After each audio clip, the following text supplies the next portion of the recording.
What about education? What about school and universities? Is it worth it anymore? Has it been worth it for the past 30 years? Maybe like the past 50 years, that hasn't been a good indicator of someone's ability. What matters, again, is like, can you show that you can do the work? You build a portfolio of work that is cohesive and impressive. And that's what employers should look at. That's what employees should try to build. There's a lot of instances where sellers have more information than the buyers, right? So usually like secondhand stuff, right? So the study in 1970 was about used cars, where the sellers had more information than the buyers. So there's information asymmetry, right? What that causes is an adverse selection effect, meaning like the buyers don't know what's the difference between good and bad. So they often go for the lower price products and lower services stuff because it's better than having to pay for something overpriced that they weren't getting the value out of. I think this was happening in the Philippine market, right? You get a lot of the same numbers, but you don't see what the quality is really. Right. You don't have enough information, whether there's data about the property or there's data about the market or data about the neighbors even, right? Right. So the sellers have all that information, right? And there's no like standard for any of this. There's no standard for appraisals. There's no standard for looking at different property types and comparables, and there's no database for any of this. So like the sellers just get to say whatever the price is, and this is why partially, I mean, your podcast has covered a lot of this, but so many reasons why the market doesn't sink in the Philippines in real estate, right? But kind of interesting now because we're getting to the point where you don't need so much tabular data, right? You don't need to have like digital data anymore. You can have somebody with a decent phone, not even like a nice phone, like an Oppo or something, taking pictures of a bunch of documents and starting to put that in a database. That AI can start doing OCR and can start doing better OCR than we could do 5 years ago, right? OCR meaning like optical character reading. So turning an image text into digital characters. And that's so much easier now than ever. You know where AI is probably needed the most in the Philippines? Government agencies, 100%. It all starts there, right? If you understand the problem and the lack of transparency, and it starts with the land registry authority, right? So they have been claiming to digitize land titles for God knows when. I mean, last 10, 15 years. When I was doing Zip Match, we spoke to them and they said they wanted to digitize their title. And we offered to help as well, and we were in talks about that, but that never went anywhere. Till today, they still say they're working on it. And it's 90% done. It's been 90% done for quite some time now. So imagine if you can finally digitize that data, and I don't know why. Perhaps they've lost a lot of these titles. Maybe some of these things are destroyed. I don't know. There could probably be a very good reason why it hasn't been digitized. But if that data is digitized, from there, that is kind of like your foundation of your valuation and comparables, right? Assuming that people are reporting the right numbers. Yeah, I mean, I think lots to unpack there. Like I'll try not to go down a conspiracy path too much, right? Because there's a lot of people who have a lot of things to gain from having these things not digitized and having these things not published. But let's say that everyone's a good actor.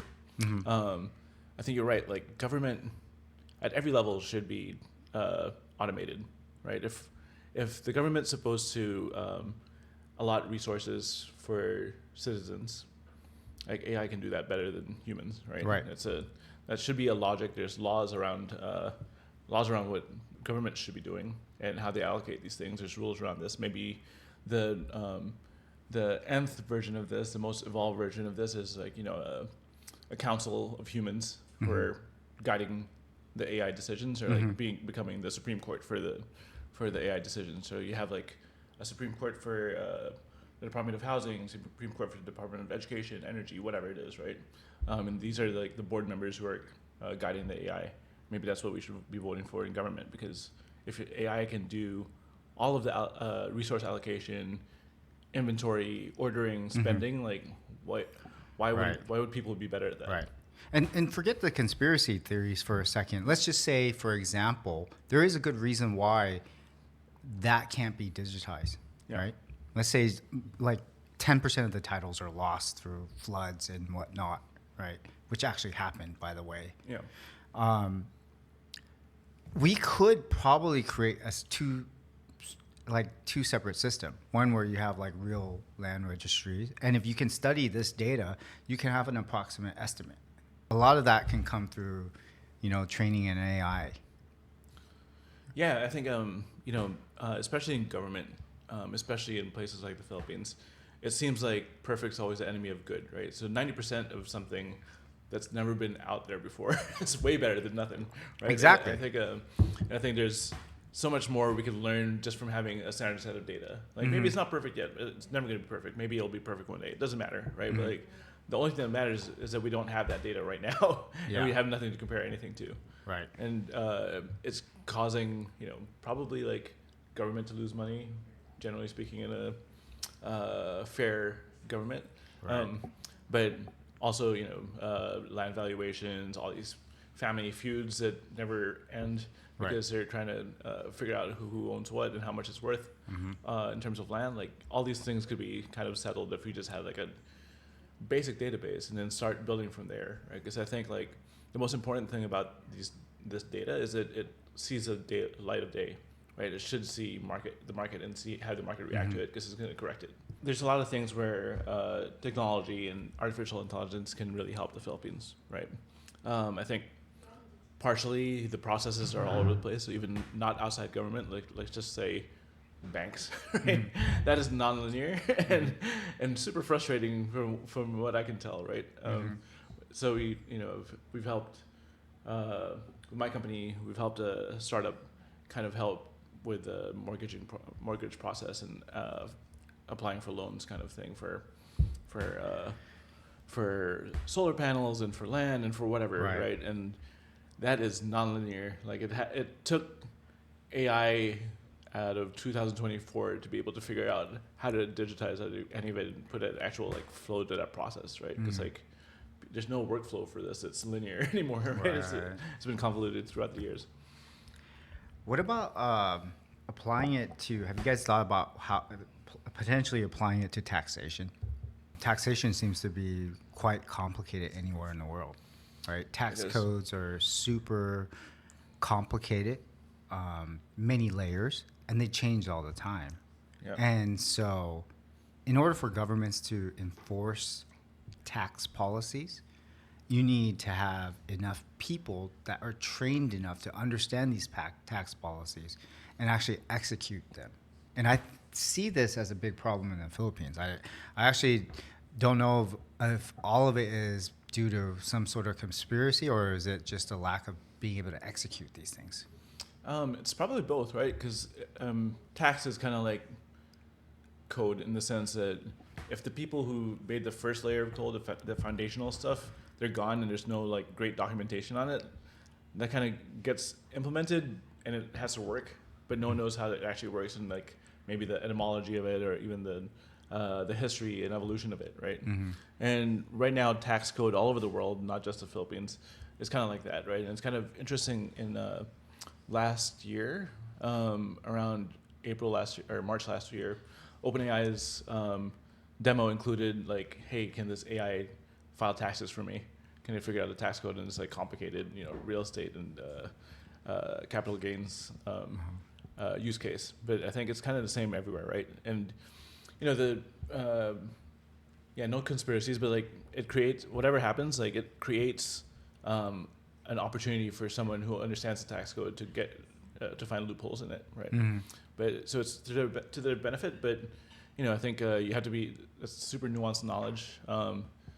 But I do think AI should be able to figure it out by now. If it's able to figure out how to code a app in 10 minutes, it should be able to figure out the tax code. So the Philippines, to change a little, we're going to talk a little bit about the BPO industry. Sure. I wanted to bring that up. The Philippines, currently, a significant part of their GDP comes from the BPO industry. I forget what that percentage is. I think it's more around 10% or It's something. about 12% if you believe the denominator. You think it's more? Yeah, but I think it's more. Right, because there's a lot of these BPOs that are under the radar, pretty much.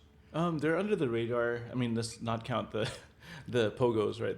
Yeah. The gaming companies, but there's also companies who have back office services here that aren't counted in the BPO industry. Yeah. So like JP Morgan, for example, right? They have a huge office here. Jamie Dimon was here a few months ago. Because they have such a support system here, and that doesn't necessarily count towards the BPO numbers. Yeah, not to mention all the people who hires their executive assistants. Executive assistant business is super big in the Philippines. Athena, which is a big company out of San Francisco that connects Philippine virtual assistants to U.S. CEOs, executives, whatever. They just started a new product where they have a trainer for those people now. So they started a $3,000 a month process for this thing, right?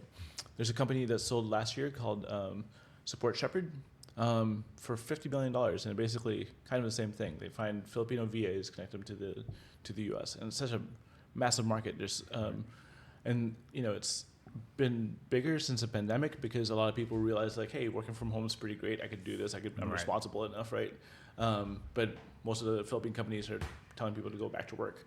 Why can't I make more and have more flexibility and be a VA at home or anywhere? Right. Yeah. That's the big question these days. Will AI replace BPO workers in the Philippines? I think that's the big concern right now. Yeah. We just went to AI, it was an AI marketing seminar, and it was packed. It was packed, and the topic and the I forget the name, the teacher of it. I mean, it was the stuff he was teaching. I wasn't very, I don't know, I wasn't very advanced. It was very basic. So it was just a lot of people, you can tell, a lot of people who were just wanting to get into AI because they're probably fearful of losing their jobs. Because obviously, I think they figured out they need to utilize AI as much as possible, but there's always the question, am I going to be replaced? What do you think about that? Kind of interesting, right? So earlier this year, I did a talk for a bunch of investors here in the Philippines, and they wanted to find out more. A bunch meaning like 400 people, right? They wanted to find out more about how's AI going to affect the BPO in the Philippines. And at that point, I was like, you know what? Like you'll see it this year. Numbers will go down for sure. Numbers are going up. Kind of interesting because the data shows that U.S. call centers are dying, and it's getting pushed to the Philippines a little bit right now, right? Because you still, for a lot of these things, not everything, like for answering phone calls or whatever, you know, that should be AI. Level 1 support, level 2 support should be AI, but you still need a human at some point to say like, okay, this is, we need to make a decision about this person's complaint or this person's case, and it turns out like you don't need an expensive human for that. If you're Midwesterner in Nebraska doing a call center, like you're probably losing your job to someone in the Philippines who's managing AI and interacting with AI better. So there was a saying that they started saying last year. You won't lose your job to somebody using. You won't lose your job to AI. You lose your job to someone using AI. Turns out you lose your job to someone using AI in cheaper countries, right? So, Yeah. So it's not just that you have to upskill; you have to compete with the rest of the world now. Yeah, but now with as AI agents become more and more advanced, do you even need these people from cheaper countries to run the AI for you? No, but you need the middle managers or the executives to like actually spend time training the AI to get them up to spec, right? So the amount of time you would spend to get somebody up to speed, you move that up a few ladders because you don't need the middle managers anymore, right? Usually it's a middle managers doing these things. Now, why would you have a middle managers for AI when you could have executives training the AI directly once, right? And then it just keeps doing it. But we're not there yet, I think. I think there's a lot of hesitation with enterprise about like, how much can we actually let AI do and how much can't we do? But people are learning quickly. But as it gets better and better, and even like in my world in the content space, like it's just a matter of time before people prefer to watch AI content over real creators if it's better and more valuable to them, and people will get used to it. And people will start accepting it. In the case of the executives training AI, once it gets good enough, if it just gets to that point where all an executive do is give a few prompts, and now they get an army of people doing menial tasks, it's just a matter of time. That's going to disrupt many jobs, right? Yeah, I mean it's inevitable. I'm just saying, like right now, this is what's happening. So far, I think it's been pushing more business to places like the Philippines and India because they're replacing more expensive employees Right. who can do the same thing. The underlying issue there is that people who are less experienced and maybe less skilled, less talented in whatever job, can now be at par with averagely talented, skilled people. And in some cases, there's a Stanford study that said people who are 2 to 5 years, who have 2 to 5 years of experience in a call center, have gained up to like 19% productivity, at par with the people who have 10 years of experience, right? What that means is that as an employer, like why would you have somebody who has 10 years of experience at something when the productivity you need from them is delivered by somebody who's 2 years into their career and maybe a whole lot cheaper, right? Right. I did talk to a couple of guys who run BPOs, and some people say that AI is going to create more job opportunities. And some of the BPO guys say that there's going to be a continuous growth in the BPO industry, which we're experiencing now. Yeah. But we're expecting that to change. But I think these guys are pretty optimistic. What are they seeing? I think they're seeing that they have to say this or they're going to lose people. I don't know. I think it's a pipe dream if you run a BPO company right now and you think business is going to keep getting better, right? If you're not investing in AI for your team, for actually actual AI working in your business, you're not paying attention to the rest of the world, right? And it's a bit sad if you're still thinking that it's one thing to say you think it, it's another thing to actually not do anything about it, right? So I think that if I were in their position, I would have to say those things too, but I would do something in the background to hedge my bets, right? Yeah, that makes sense. But what if you're just like one of the regular BPO employees? If you're one of the thousands of guys here, whether you're just even if you're management level, Yeah. what do you do to stay ahead of this? I mean, go to that. Unfortunately, there's not enough conferences and things that they could go to, right? That's actually of value. But right? I think you go to YouTube and try to figure out who's worthy to listen to and spend time with, learn stuff, actually build things. I think what a lot of places get wrong is they still ask for CVs, which is kind of crazy in 2025. Like we're 2 years into ChatGPT, right? Like no one's going to write a better CV than ChatGPT. All right.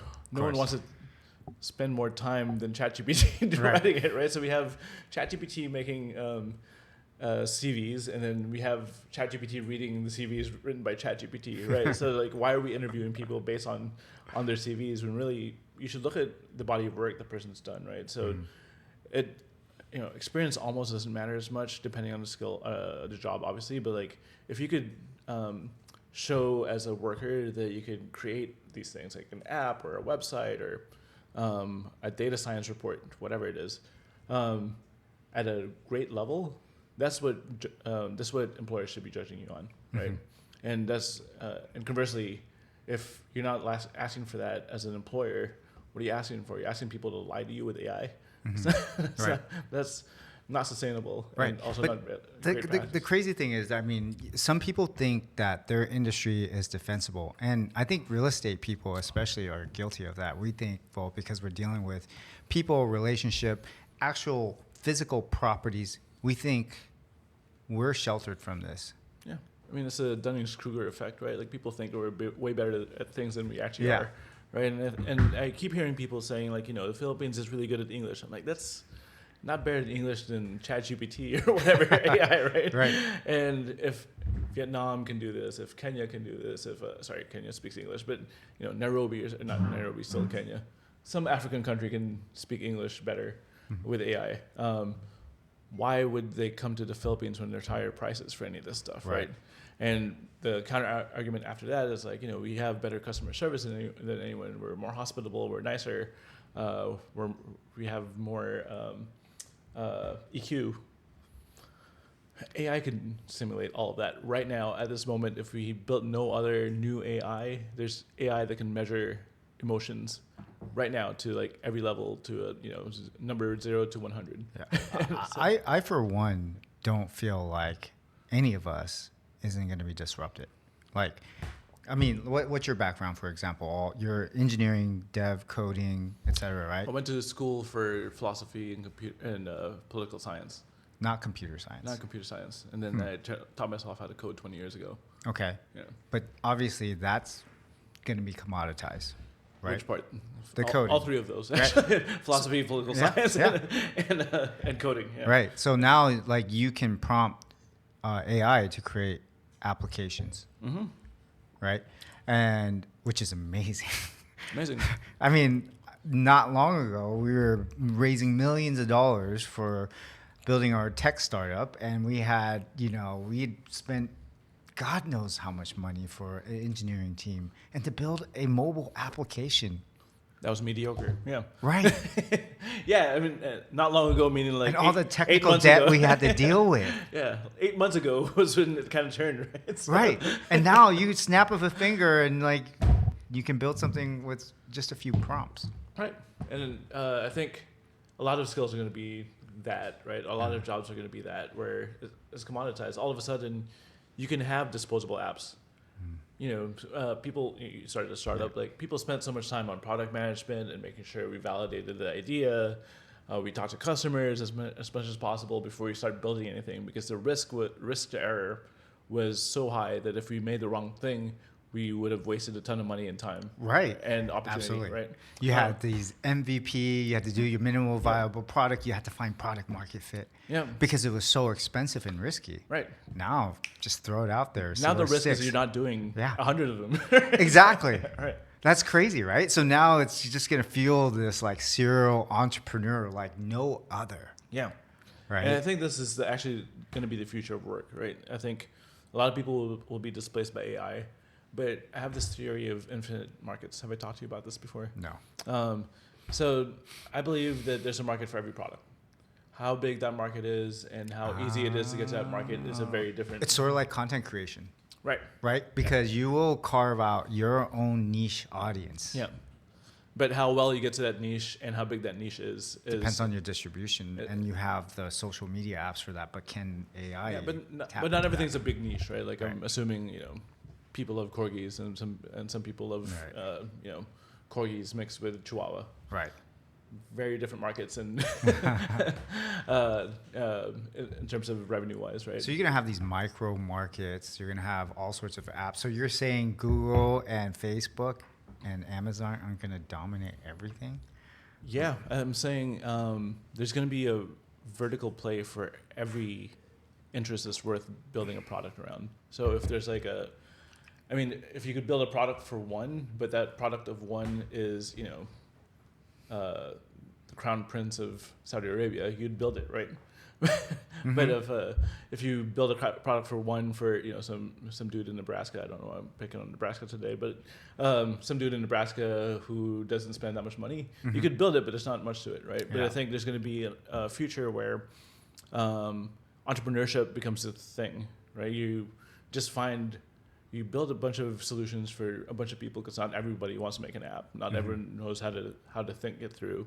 But you sell that to everybody, and you don't have a Salesforce, you don't have a Facebook, a Salesforce, a CRM that's like ubiquitous, that every organization should have to fit into, whether you're a church, nonprofit, government, or for-profit, right?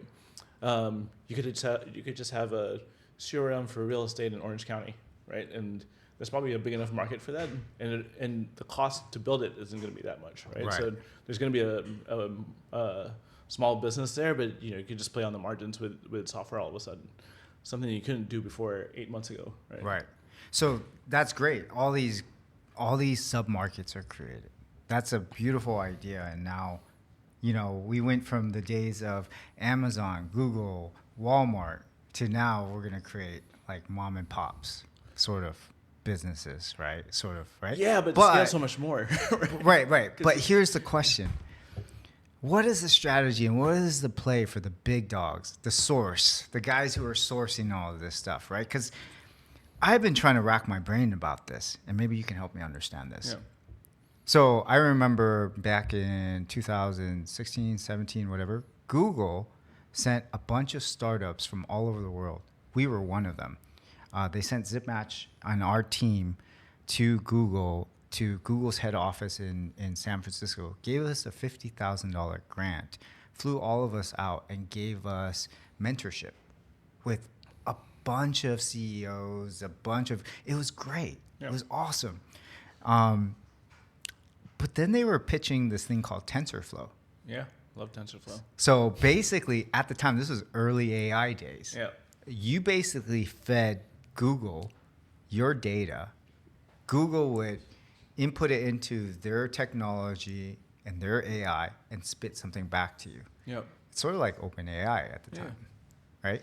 So I can understand them using this strategy, collecting data, and you know, basically you're manipulating that data and you're basically training the Yep. AI, and the AI is supposed to get smarter. And I get that play because they're building something bigger. What's the play now? What's the play with OpenAI? What's the play with Gemini? What's the play with Llama? You know, there's a lot of talk about large language models like Llama, Claude, ChatGPT, not being the thing, right? Because honestly, there's only two companies who have made money on this so far. That's OpenAI and Claude. Just through subscriptions? Both of them are losing money. Right. Right? OpenAI said they made $10 billion in revenue this year to date. They've spent 15 million. So, or sorry, 15 billion. So, you know, they're still negative 5 billion out. But So they're open sourcing their technology, so you basically can download it, put it into your closed box server, yeah. make it think, and not share that data back to OpenAI. Yeah. So, what's the play?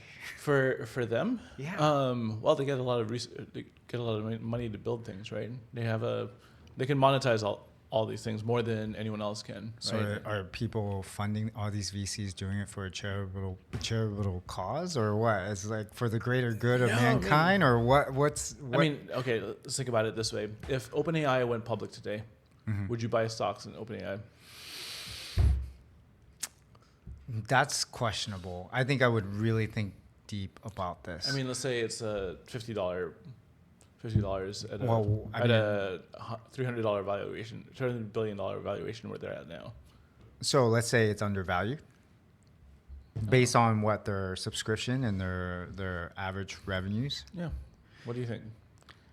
Would you buy it at $100?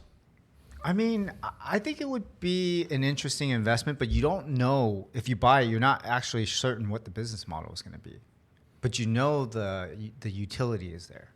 Yeah, if you're a Right? short-term investor, you look at who's going to buy it next, right? And how many people and how many waves can you ride with this? Uh-huh. If you're a long-term investor, you're thinking, okay, when will this get commoditized? Who's going to commoditize it? What happens when it gets commoditized, right? But in a short-term view, who has better wins behind it than OpenAI? They're going to be a $1 trillion company before they go public. Right. Even if they don't make a penny. Yeah, they're at $300 billion right Yeah. now. You know, So it's basically kind of like a Ponzi scheme thing that may or may not become profitable. I mean, that's investment at Right. a large scale, right? Right. I mean, right now, just to put it in context, when Google went IPO, they were making less money than what OpenAI is making right now. Wow. Okay. It's wild, right? Yeah. And you know, you're basically betting on the team like you would as a startup investor, like an angel investor. I remember studying Google before they went IPO. They were the dominant search player. And it was so apparent that, you know, search that's the key. Everyone was going to use search. Is everyone going to use AI? Everyone's going to use AI. Yeah. There's no more. Why would you search when you can use AI now? Right, and Right? that's where the trends are going. And by having the eyeball, the attention, you're basically, yeah, exactly. Yeah, that makes sense. Okay, this makes sense. So you're going to, instead of searching Google, you're going to be using AI for whatever. And you have the attention, you have the audience, and you can build all sorts of businesses around it. But they're giving it away. Right. So all these other open source platforms are being built at the same time and off of the same thing, right? Even DeepSeek, right? Yeah. So I mean, I think they don't own that IP anymore.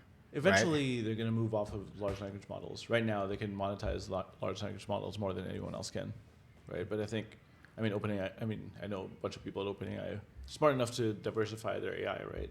They actually, if you look at OpenAI, they made more fanfare around the robotic arm that could solve a Rubik's Cube in terms of marketing than they did with ChatGPT, right? They didn't even tell their board members they released ChatGPT. They didn't think anyone would be into it because they've had the GPT models out for a couple of years. When they released ChatGPT, it was just like they didn't realize how many people would want to use it. And Sam Altman, who used to be the CEO of Y Combinator, the largest VC in the world, always says, in your product, if you're a startup, you need to build in viral features and viral loops, meaning you should share things. There should be a multiplayer thing. So ChatGPT has none of that. Right? Yeah, what's the main strategy? If you're going to take your IP and make it open source, where it's free to it's basically free for anyone to copy. What is the strategy behind that? You make the latest model not open source. You don't make everything open source. Okay. Yeah. So, for example, Google has these models called Gemma. So it's pretty good, really great as an open source model, something that you could host on your own computer without a GPU.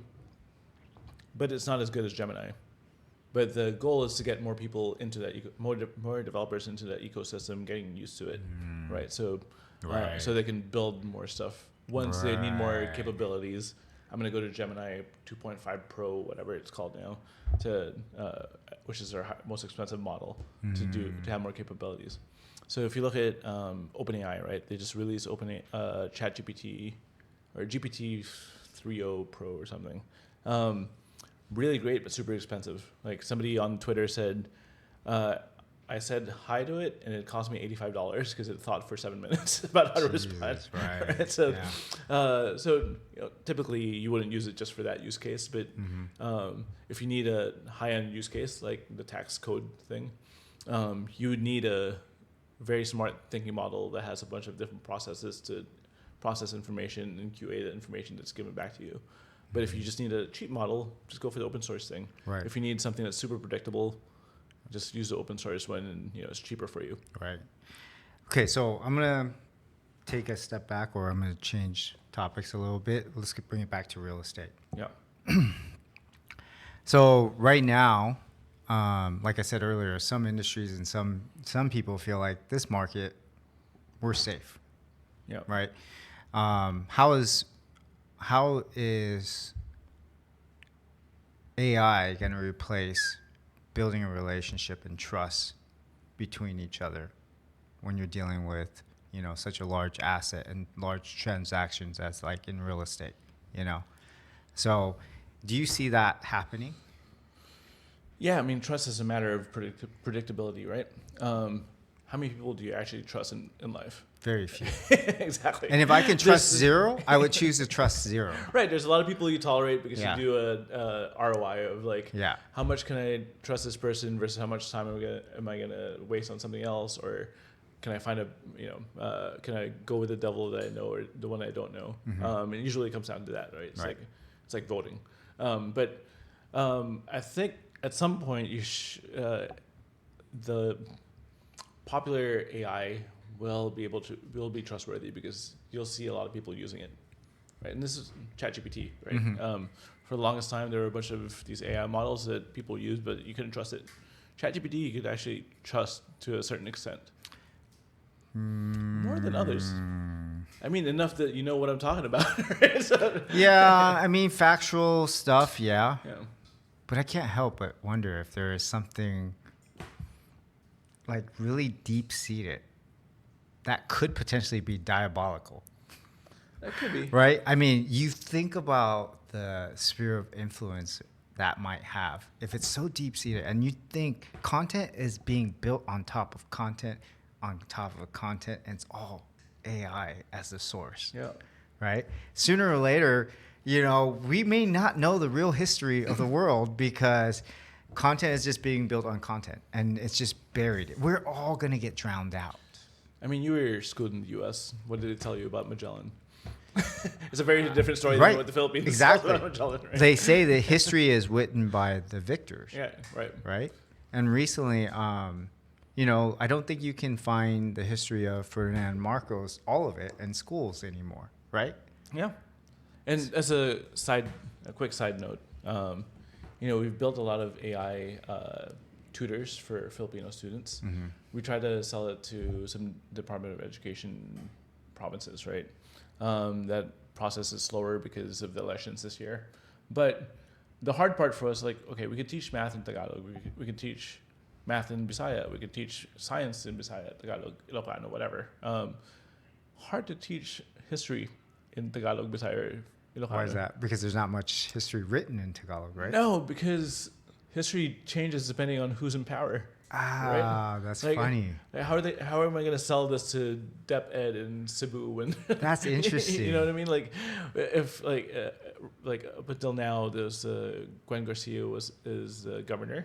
That's a generational dynasty in Cebu as a governor, and if I put in the history according to the woman who just won this time, Pam Barracuatro, she would have a different version of history, right? Right. And it becomes political, and then goes to higher levels when you go to presidencies. Like Duterte's history is very different from Aquino's history and Marcos's history, right? And but if everyone's searching AI for the answer, think about the power of that.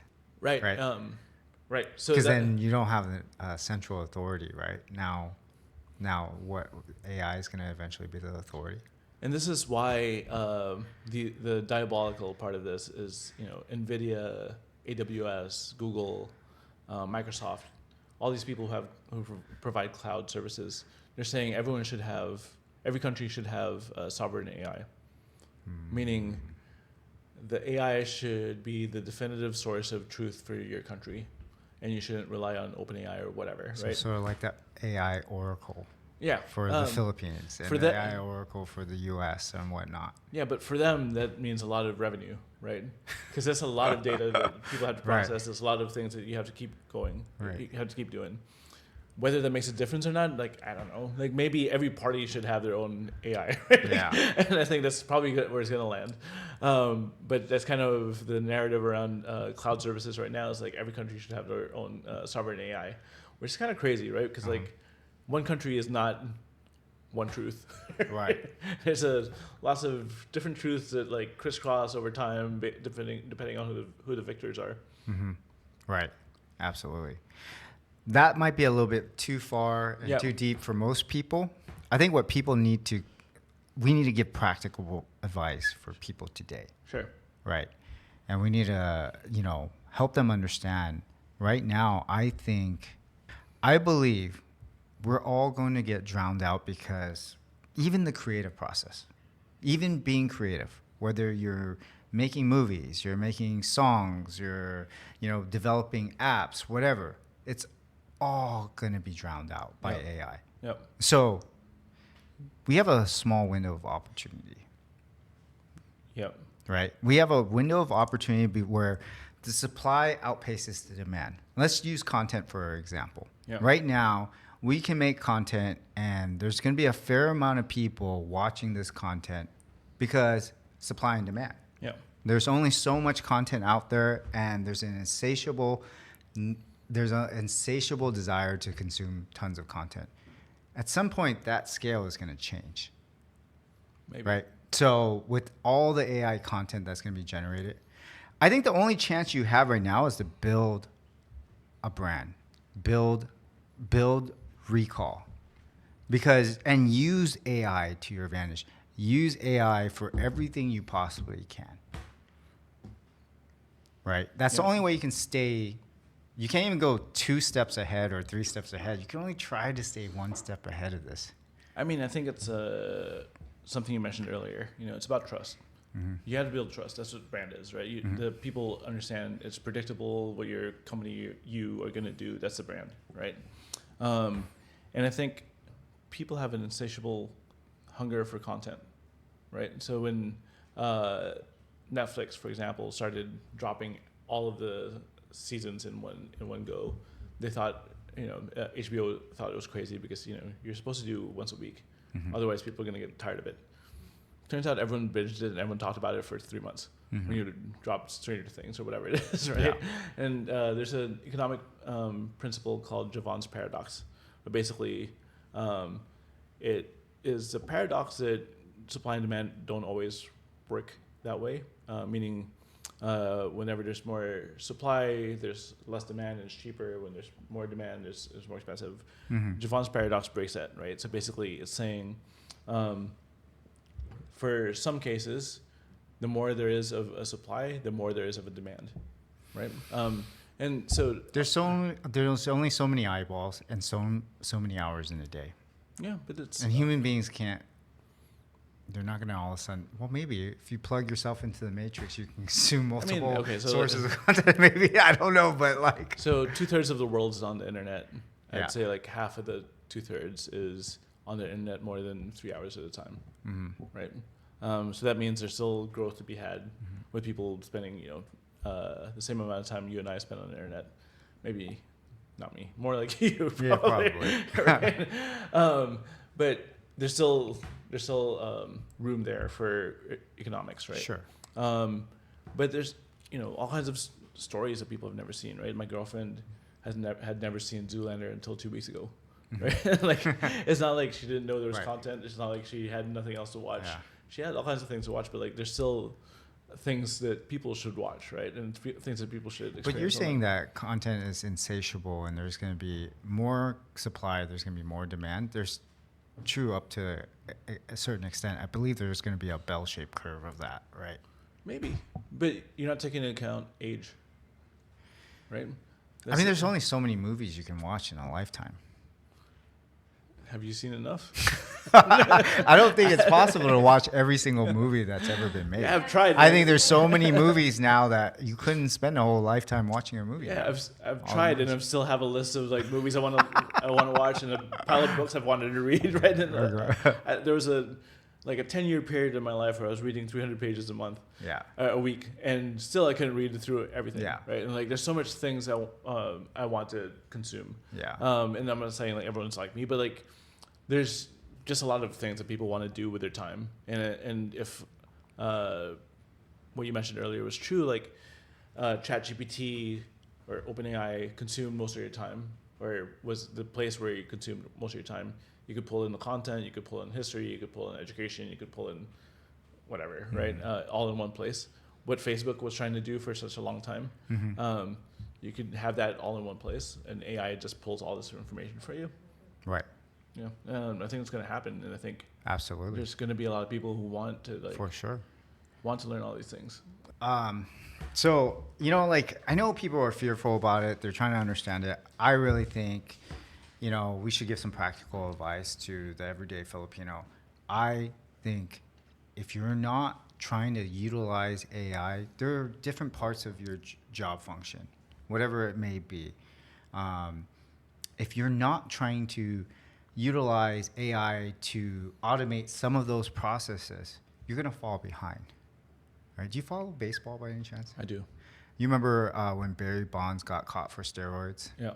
You remember the time when everybody in the Major League Baseball was doing steroids? Yeah. My A's were in that, yeah. Right. And it's because, if you didn't do steroids, you're going to fall behind from the competition. Yep. Right? Unless you're Ken Griffey Jr., which naturally. Right. Well, naturally who knows? Else, yeah. So in any case, I think in to give practical advice, this isn't stuff that's hard to learn and probably soon not hard to build, right? And so me as a real estate investor, I've been trying to figure out how to use it to my advantage. And I strongly believe sooner or later, we won't need to pay a real estate agent a commission anymore. I believe that most, if not all of the function can be replaced by AI at some point. Yeah, that's the goal. Yeah. So what I started doing was I tried to incorporate some of the functions, some of the tedious functions. So like, for example, as an investor, I'm always looking for off-market deals. Yep. Deals that I can find, distressed properties, for example, deals that I can find at a cheaper price. And you're not going to find them on the MLS. You're not going to find them on Zillow. You're not going to find them on, the listing sites. You're going to need to make cold calls to a database of homeowners and ask them if they want to sell their property. Or knock on doors. Right, or knock on doors. So I created an AI agent. I just want to show you an example of this. Here we go. Let's see how this sounds. Hello. Hey, I'm calling on behalf of Homesell. It's even worse. Yeah, hi. Hi, thank you for your response. May I ask your name and the address of the property you'd like to discuss today? My name is John, and the property I'm talking about is 837 North Harvard, Los Angeles. Thanks, John. I appreciate that. Are you exploring any changes like selling or investing in that property? I am thinking about selling my property, actually. Got it. What's the biggest challenge you're facing with that property right now? I need to sell it fast, and the market's a bit slow. So, do you think you can make an That offer? makes sense. Market slowdowns can be tough. Recently, I helped a homeowner. I understand market timing can feel uncertain. What I can do is provide a quick, no-obligation cash offer based on your property's condition and current market conditions. Would it be okay to schedule a quick call or in-person visit to give you an estimate? Yeah, let's schedule something soon. I'd like to sell this fast. It seems there is an issue scheduling the follow-up. Would you like to try again later, or may I assist you with anything else? Yeah, so anyways, it's a bit wonky. It's not perfect. It's far from, it's kind of like the first few iterations we've done, but it didn't take a lot for us to build this. And that's just one function. Okay, if I could comment Sure. and criticize as someone who makes this all the time, right? I think that's probably a week's worth of work left to get it to a level when I'm calling. You won't be able to tell if I'm calling you, asking you for to sell the house, right? Right. That's a prompt engineering problem, meaning you just have to give better instructions to the AI. And then there's the latency problem, but that's just a setting within the system you're using for that AI, right? And Right. I think so many people, especially in customer service Right. or any kind of service, think I'm much better than that. Right. When really the problem isn't you're much better than that. It's that the person who's trying to transact, how much are they willing to care about how good you are at customer service? Mm-hmm. It's a give and not. take, right? Yeah. There's probably some level of latency that they won't forgive. Right. But if you solve that and they can schedule something right away, Right. I don't care if I'm talking to robots. I don't think most people will. Assuming this is going to be as good as talking to you or talking to me, it still has a huge advantage because this thing can call day and night, call multiple people at Once. At At the same once. second. Yeah. thousands and thousands of people. Yep. And I convert one of these, that's a couple $100,000 US per flip Right. of this property. So the numbers are just insane, right? Right. Now, and this is just a call feature. There's so many other functionality we can build around real estate for this, right? We're talking about an actual AI agent that you can interact with, that can actually show you properties. You can tour neighborhoods, and it can tell you about the neighborhoods. Something that my real estate agent can't even do in a lot of Can cases. fill out all the Right. applications for you, get all of the requirements, Right. remind you what documents you still as outstanding, It- make a checklist for you that checks Right. out. It can even create. I spend tons of time underwriting each property. If I'm about to buy a property, I'm doing my huge analysis. I'm pulling out comps and data from properties all over the place, recently sold properties, trying to figure out if I'm buying a property at value, undervalue, or overvalue. And most of the times, even if I make the offer, I don't get the property, especially if it's Right. undervalued. Right. So you just imagine automating that process. That's all data driven anyways. And even the nuance in that is that every investor, every real estate investor has their own like prerogative about what the good value is, right? And like you could instill this as John Dang, Right. as like, okay, this is my calculation, this is what I want it to be, and this is where I think the alpha is, and have the AI kind of figure out as much of that as possible, so you don't have to, right? Your only job is to review it, make sure it's right, and even then, it's probably going to be like depending on how much of the property is, like you might be okay with outsourcing that to AI, right? Right. And, the customer value or the transaction value is high enough, it totally makes sense to make this type of investment. And honestly, if you're a real estate professional, why wouldn't you be doing this? Right? Yeah. I mean, as a real estate professional, if you think about it, do we even, in the near future, do we even need listing sites anymore? No. No. Like I spend so much time on the listing sites, Scrolling scouting and filtering. right? And I could have this doing this for me while I'm sleeping, Right. right? And I can build my own agent to set my own criteria to find the investments that fit perfectly for me. So the naysayers who are our age, John, are going to say this is what websites were like in 1995, right? Right. Everyone said, if you make a website of my house, I could sell it. You could sell it faster. A lot more people could see it. It's better than a flyer. You don't have to drop it at every door in the U.S., right? What's different here is that it can actually make decisions for you, the way you make decisions, the way you've trained it to make decisions, right? And it could interact with stuff, another AI that makes decisions based on how the buyer or the seller is making decisions, and then it could come to some kind of agreement or a point where you and the seller could get to, which is typically like a broker's job, right?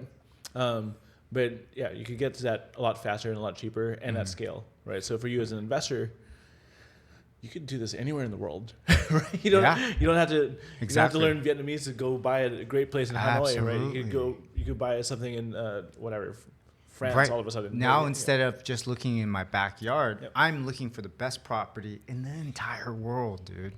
Right? The best investment. And, dude, that doesn't just apply for real estate. It can apply for equities or any other thing. But let's just stick for real estate for a second. I think it's incredible. And I'm super excited. As an investor, not having, even in the Philippines, like being in the real estate tech industry here, and the biggest fundamental issue was two things. No MLS because of the lack of transparency from the LRA. And secondly, the Brokers Association can't enforce any type of rules to keep good actors and good behavior and good databases. Right.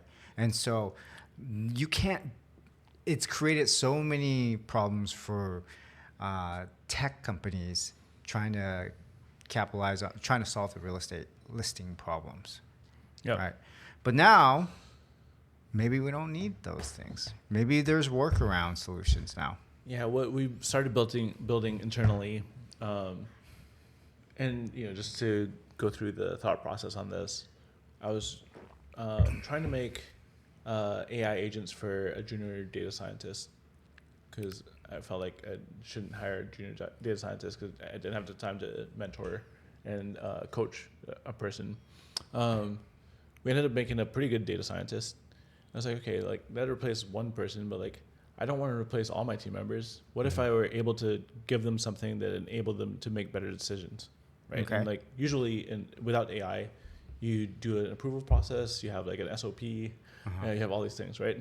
Really, like I just trained an AI to do to think the way I do in different parts of the business, right? So marketing, sales, data, not coding yet, but now I have AI that like people can chat with, and the form factor internally is video, so they'd have to start a Google Meet, and then this like AI version of me on video is making helping them think through things and making approvals when I needed to, and then if it's above like what the AI is supposed to make an approval for, it just tells me. Eventually, it's going to be a thing that sits into every meeting, so I get more information about what's happening in all the meetings. So this AI agent looks like you. It replicates you. It's basically you, but in AI form. Yeah, you want to see it? Yeah, I want to see it. How does it look? I mean, great, because it looks like me, but Also, Vince conceded. Where is it? I mean, you know, as a content creator, we have to we have to look at every AI tool out there and actually try to utilize it. So there's a lot of content creators. I'm not one of them that actually uses full AI generation of their face, but I think it's going to happen sooner or later. Like, I think it has to happen because there's no way as a human being you're going to be able to produce the amount of content as some of these AI generated content creators. They're going to be able to push out so much content that you're just going to end up losing. Yeah, the latency problem is still an issue because, you know, internet's not distributed evenly, for one thing. The other thing is, but there's some use cases where you could kind of fake it, right? Mm-hmm. So live selling, for example, we're building hold on, here's that. We're building a. Before we dive into faking it, let's back up. What's the core problem you're trying to solve? What's the product and who's the target audience? And most importantly, to impact. Let's get clear on the fundamentals before we start talking about shortcuts. What's the AI angle here? How can we use AI to make sure we are not faking anything? Okay, I'm listening. What are you building? And more importantly, what problem are you solving? Let's talk about the AAR. You could interrupt it. You don't have to keep. You're so handsome. All right, drop what? Be specific. I'm all ears, but I need context. Do you have a girlfriend? Doesn't know what to say. I broke. But so I seen people do this with AI agents. Yep. So instead of talking to a real estate agent to the actual real estate agent to show you a property, you're talking to one of these. Now imagine. It's still high risk though, because like if I were going to buy a property, I want to see and feel and smell what it looks like, right? I'm not saying we're not far from it. Yeah. We are, but I think it's just a matter of time where it gets good enough. Where what if it gets good enough where you actually trust the AI more than an actual human being, because the AI is calculating all sorts of statistics and factual data that a human being can't process. So what's missing there is kind of like an MLS for appraisals, right? Yeah. What MLS did for pricing data and listing, it needs to level set about like, you know, what are the nutritional facts of this house, right? So my girlfriend, who's an architect, came up with this idea of doing LiDAR and all kinds of other appraisals that you bring a camera around the room and then it assesses things. I think, I don't think. There's a Y Combinator company that just demoed yesterday that's doing the same thing, right? But basically, like, if you standardize what the test should be, you shouldn't have to go to a place anymore, right? Yeah. If you know, like, this is the quality level that you have of testing for any place, you should be able to trust that, like, that someone's checked this and it should be okay, right? Wow. Like no, I don't know what USDA grade beef is, but like I trust the shit out of it. Yeah. Right? But then there's this argument that, you know, you need to have the feel and the vibe of the place, and you can't look at a photo and have that feel and vibe, have AI tell you what that is. Yeah. You have to actually see it. Yeah, usually that's replaced by profit, right? Yeah. So, you know, I've had good feels about bad things before, Yeah, right? So, I don't know. I think it's a matter of profit. At some point, you should be able to trust a system, not just AI, of like being able to make these decisions and like shortcut a bunch of tests you would have to do. Do you think with all these technological tools out there with the AI and just being better at processing this information, we're going to lose our instinctual advantage? We're going to lose a lot of our instincts, right? Our instincts to buy real estate. Remember, yeah. I mean, well, you remember there was animal instinct, right, John? Well, you remember there was a time when people actually read maps and actually knew their way around the neighborhoods, and then you see these Gen Zers, they get lost everywhere they go. And then you remember there was a time when we actually remembered all of the phone numbers of our friends. Yeah. And now it's virtually impossible. Impossible. Like, there's too many numbers to Right? remember. Right. The more we rely on these tools, the less we become, kind of. I mean, I think maybe what you're trying to get to is what makes us human. Are we going to lose any of that, right? And I think like we're already losing that with technology. I don't know. I don't think you ever lose it, right? I think you can't do anything but be human. everything you do is a human version. Or you think of how- about social media and what that's done, for example. Or you But think it's about so- just think about the dating apps, for example, and how Never that's tried. Yeah. yeah, right. I know that's a lie. So I've heard of these dating apps, but like, you know, think about like how much you can amplify more experiences than before, right? So Yeah. like our parents probably had to be at the same place at the same time to meet each other, Yeah. which is kind of crazy. Right. Like you Or, know, and they had to have game too, right? or low standards, Right. But you know, I think like now you have. Hey, quiet. You know, that human experience could be amplified. That could happen anywhere, right? I could be here and have a human connection with somebody from a different part of the world, and I think that's already happened, right? This is Reddit, this is Facebook, this is every social media platform. I think humans can't help but be human about everything, right? And we're gonna get to a point where this is why I got into AI, because like I'm into this idea of this crazy concept called equality. And I think equality is actually like when we all have equal time, meaning the time we have is what we need to spend it on, is what we want to spend it on. And the only way to do that is if there's all kinds of resources for anybody. Like you have replicators from Star Trek, right? Mm-hmm. You could have all the food that you want based Yeah. on the machine. And then you have all kinds of time, and everyone will just have the same amount of time. So you believe in this utopian world where everything is automated. We don't have to work hard. We have all the time in the world. Yeah, I think Because what? We have universal income now because we don't have to work. I mean, I think economies need productivity and labor to work, but it doesn't need human labor, right? A country could be super productive without human labor. China and the U.S. is kind of that, right? They've made robots for all kinds of things, but I think work is an abstraction, meaning it's a thing that makes us feel like we're spending our time well, because we have points on the other side of that, right? We have a score, like money, right? This is how my time. I made $2 million this month. And when I was 15, I was making $15 an hour, right? I'm moving up in the world. It's not actually how time works, right? But it gives us a way to like measure time spent. Well, let's play with this idea of this perfect utopia world driven by AI and technology. Okay, so let's say we all, we don't have to work anymore.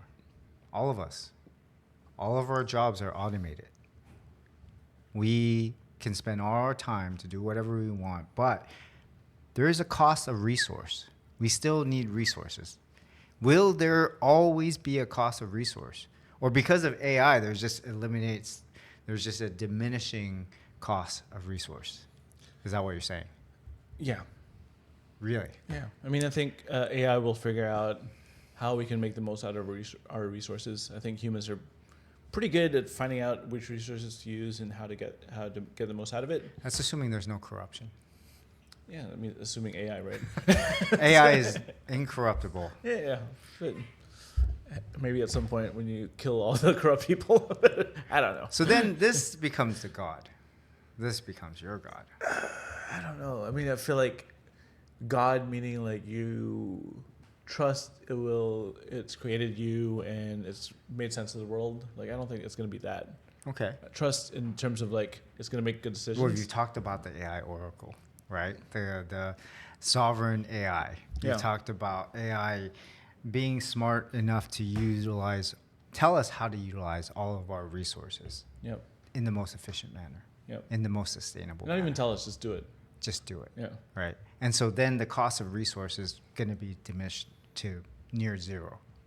Sure. Equilibrium. And we don't have to work anymore. All of us are taken care of. Mm-hmm. It's a pretty beautiful idea, but I don't know if it's realistic.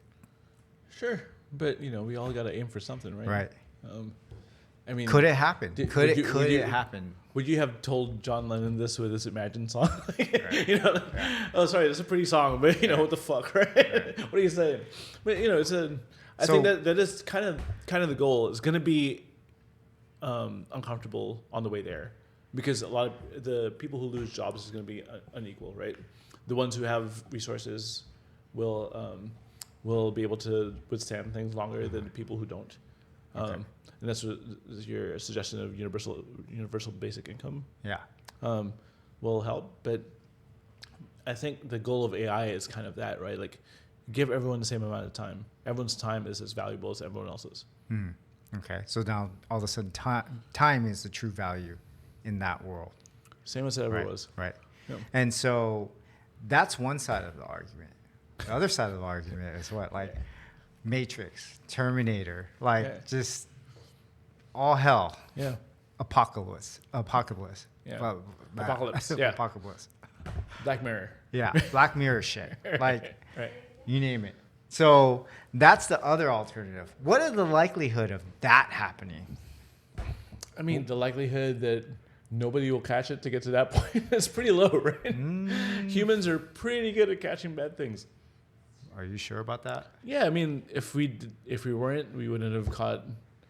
We would have had Trump twice. We would have. If we didn't catch it, like social media would have kept getting bad, right? Like people wouldn't have called out Facebook. Yeah. There's always a correction to everything, to every market, right? Right. To every trend, there's a correction. Well, that's an interesting viewpoint. Yeah. But who knows? We'll see. We'll see pretty soon. And it's going to happen a lot faster than we thought. And only one way to find out. Right. But I'm excited. I'm excited about the future of this.